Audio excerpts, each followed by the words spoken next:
Ricky Nelson. Born Eric Hilliard. Nelson on May 8, 1940, in Teaneck, New Jersey, grew up surrounded by entertainment. The son of Azie and Harriet Nelson, two famous entertainers, Ricky was exposed to show business from an early age. His family's long-running radio and television series, The Adventures of Ozzie and Harriet, made them a household name, with millions tuning in to watch the Nelson family's everyday life. As a child star, Ricky was instantly recognizable, his charm and good looks making him a favorite among audiences. But unlike many child actors, Ricky wasn't confined to the small screen. He soon pursued a career in music, which would become his true calling. His transition from TV star to rock and roll icon was a remarkable feat, one that would define his legacy in the decades to come. Ricky's musical breakthrough and rise to fame. Ricky Nelson's music career kicked off with a bang when he released his first single, I'm Walking, in 1957. The song, a cover of Fats Domino's hit, quickly shot to the top of the charts and marked the beginning of his dual career as a TV star and a rock musician. Over the next few years, Ricky continued to build his music career with a string of hits, including Hello Mary Lou, Poor Little Fool, and Lonesome Town. His smooth, melodic voice and clean-cut image helped introduce rock and roll to mainstream America, and he became a teen idol, drawing a loyal fan base. Ricky Nelson's music captured the hearts of millions, and by the time he turned 21, he had already sold millions of records and established himself as one of the top-selling male artists of the era. Adapting to change, country rock and the Stone Canyon Band. By the mid-1960s, the musical landscape was shifting, and the sound of rock and roll was evolving. Ricky Nelson, however, was not one to rest on his laurels. Rather than trying to chase the latest trends, he took a bold step by evolving his sound, diving into the country rock genre. In 1972, he formed the Stone Canyon Band, which helped pioneer this new musical style that would later influence artists like the Eagles. Nelson's 1972 hit single, Garden Party, was a powerful statement about his artistic integrity, defying the expectations of fans who only wanted to hear his old hits. The song, inspired by a disappointing reception at a Madison Square Garden concert, became an anthem for creative independence and personal authenticity. "You can't please everyone, so you've got to please yourself," the song boldly declared, marking a turning point in his career. A multi-talented artist, Ricky Nelson in film and television.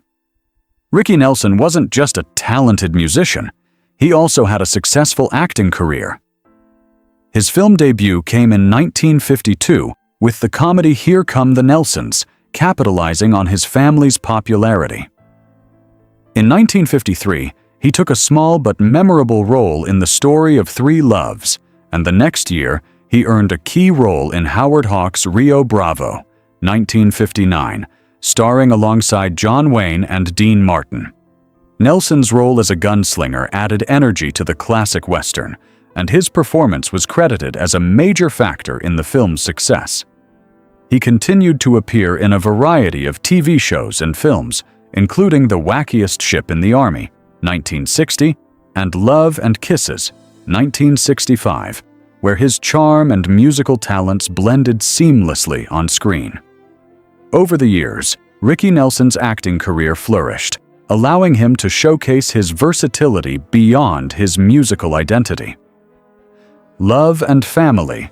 Ricky's marriage to Kristen Harmon. In 1963, Ricky Nelson married Kristen "Chris" Harmon, the daughter of football star Tom Harmon and actress Elise Knox. The union was highly publicized, with fans viewing it as a fairy tale marriage between two Hollywood royalty families. The couple went on to have 4 children, including daughter Tracy Christine, who followed in her father's footsteps and became an actress. Ricky's twin sons, Gunnar and Matthew, also inherited their father's musical talent and went on to form their own successful band, Nelson. Despite the outward appearance of a perfect family, Ricky and Chris's marriage faced challenges as the years went on. The pressures of Ricky's touring schedule and his desire to revive his music career often kept him on the road, while Chris struggled with family responsibilities. This growing emotional distance ultimately led to their separation in the early 1980s and a lengthy divorce in 1982. The decline of a marriage. Separation and divorce. By the late 1970s, the marriage between Ricky Nelson and Kristen Harmon was strained. Differences in lifestyle, emotional disconnect, and the pressures of family life created a growing divide between them. Ricky's constant touring and the pressures of maintaining his career left little time for the relationship, while Chris reportedly struggled with the challenges of family life. Rumors of infidelity and emotional separation only added fuel to the fire. The couple's divorce was finalized in 1982 after a long and painful legal battle. Despite the emotional toll, Ricky remained dedicated to his children, striving to provide stability for them during the tumultuous period. The end of his marriage had a profound effect on him, influencing the more melancholic themes found in his later music. Ricky Nelson's tragic death. The plane crash mystery. Ricky Nelson's death in a plane crash on December 31, 1985, has long been a subject of speculation and intrigue.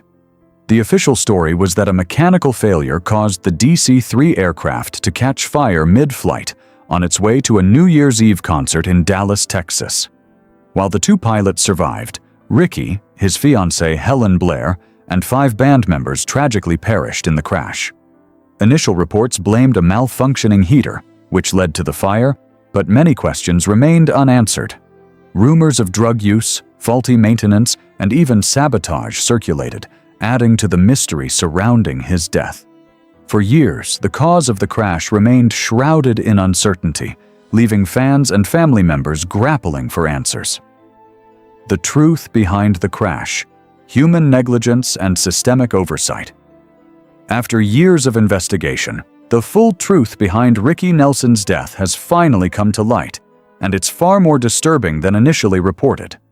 While early reports suggested a mechanical failure, new evidence from aviation historians, forensic analysts, and surviving witnesses revealed that the plane had been poorly maintained. The heater system, which had been repeatedly noted as problematic, had been inadequately repaired, making it a ticking time bomb. When the heater malfunctioned, it sparked a fire that rapidly spread through the cabin. The lack of an onboard fire extinguisher and fire retardant materials sealed the passenger's fate, as smoke and toxic fumes quickly filled the cabin. The pilots were able to escape, but for those in the cabin, it was too late. The tragic truth is that the fire was entirely preventable, and the negligence of those responsible for the aircraft's maintenance contributed to the disaster. A preventable tragedy, the legacy of Ricky Nelson's death. Ricky Nelson's death, though initially thought to be the result of an unfortunate accident, was ultimately the result of human negligence. The failure to address known safety issues with the aircraft, combined with the decision to allow the plane to fly despite these risks, is a heartbreaking revelation. The loss of Ricky Nelson, a beloved figure who had achieved so much in his career, now feels even more tragic when it's understood that it was avoidable. The circumstances surrounding his death serve as a painful reminder of how systemic oversights can lead to devastating consequences. Ricky's legacy as an iconic entertainer remains intact, but the final chapter of his life is a cautionary tale of how vulnerable even the most famous figures can be when those tasked with their safety fail them. Ricky Nelson's enduring legacy. Despite the tragic circumstances surrounding his death, Ricky Nelson's legacy as a pioneering rock and roll artist and beloved television star lives on. He was a true multi-talented entertainer who successfully navigated the worlds of music, television, and film, creating a lasting impact on each. His songs, particularly hits like Hello Mary Lou and Garden Party, continue to be loved by fans around the world. Ricky's ability to adapt to changing musical trends and his commitment to authenticity and artistic integrity made him a role model for generations of musicians. While his untimely death is a heartbreaking chapter in his story, his contributions to the entertainment world and his cultural influence remain indelible.